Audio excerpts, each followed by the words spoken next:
सुनने में कड़वी मगर पूरी तरह सत्य बातें। बचपन में सखा बिछड़े, जवानी में प्यार, ढलती उम्र में माँ बाप बिछड़े और बुढ़ापे में संसार। यही है इस नश्वर जीवन का संपूर्ण सार। बदला लेने में समय बर्बाद मत करो।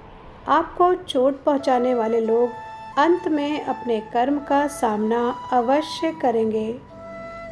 लॉयल्टी जैसा कुछ नहीं होता है। ऑप्शन अधिक मिलने पर कपड़े पसंद करना भी मुश्किल हो जाता है।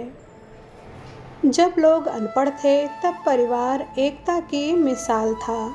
अब पढ़े लिखे होकर भी दिल छोटे हो गए हैं। टूटे हुए परिवारों में अक्सर डिग्रियों से भरे खाली रिश्ते मिलते हैं। जिस शख्स का झूठ पकड़े जाने पर उसे अगर शर्म की जगह गुस्सा आए तो समझ लीजिए उस शख्स में सुधार की कोई गुंजाइश नहीं है। इंसान को थोड़ा मस्तीखोर रहना चाहिए। सीरियस लोग तो हॉस्पिटल में भी मिलते हैं। जिसकी मस्ती जिंदा है उसकी हस्ती जिंदा है, वरना यूँ समझ लो कि वो ज़बरदस्ती जिंदा है। कोई हमारा बुरा करना चाहता है तो ये उसके कर्मों में लिखा जाएगा। हम क्यों किसी के बारे में बुरा सोचकर अपना वक्त और कर्म खराब करें। जिंदगी की परीक्षा में ज़्यादातर लोग इसलिए असफल हो जाते हैं क्योंकि वो दूसरों की नकल करते हैं, पर वो ये नहीं समझते कि सभी के प्रश्न पत्र भिन्न हैं।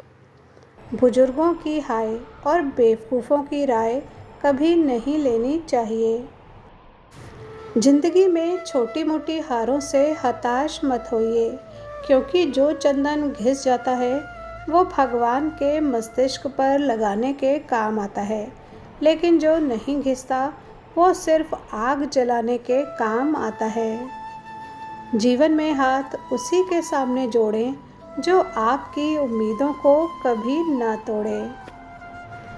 वक्त कब क्या रंग दिखाए हम नहीं जानते, वरना जिस राम को रात को राज्य मिलने वाला था उसे सुबह वनवास न मिलता। पढ़ा लिखा आदमी अनपढ़ औरत के साथ जीवन गुजार सकता है, लेकिन 90% पढ़ी लिखी औरत अनपढ़ आदमी के साथ नहीं रह सकती। कड़वा ज़रूर है पर सच है। किसी का बुरा करके खुश मत होना, क्योंकि ऊपर वाला जब हिसाब करता है तो वो संभलने के क्या रोने के लायक भी नहीं छोड़ता है। अब वक्त ने करवट बदल ली है। अब बेटियां नहीं बेरोजगार बेटे माँ बाप के कंधों पर बोझ होते हैं।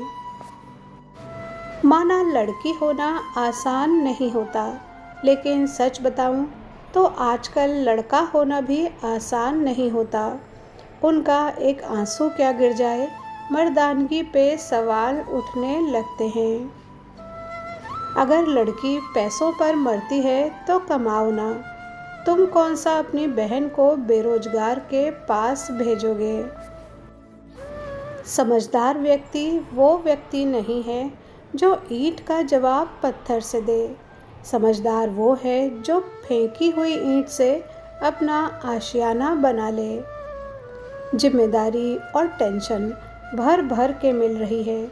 अब समझ में आया कि लोग दुआओं में लड़कों को ही क्यों मांगते हैं, लड़की को क्यों नहीं। जिस लड़की में ये दो आदत हो वो कभी किसी एक मर्द की नहीं हो सकती।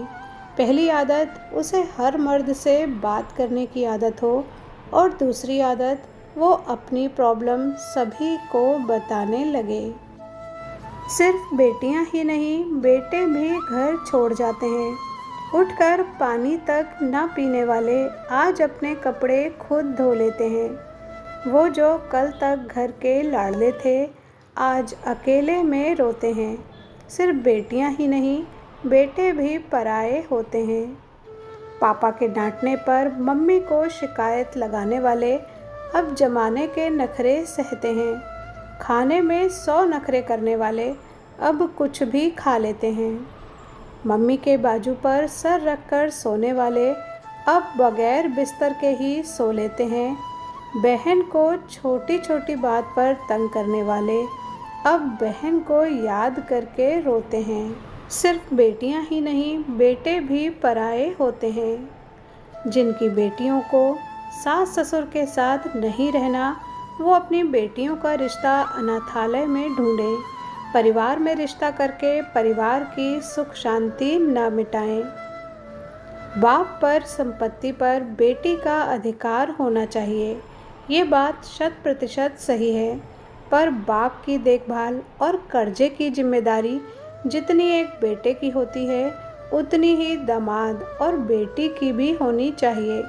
ये कानून भी बनना चाहिए। वीडियो पर यहाँ तक बने रहने के लिए धन्यवाद।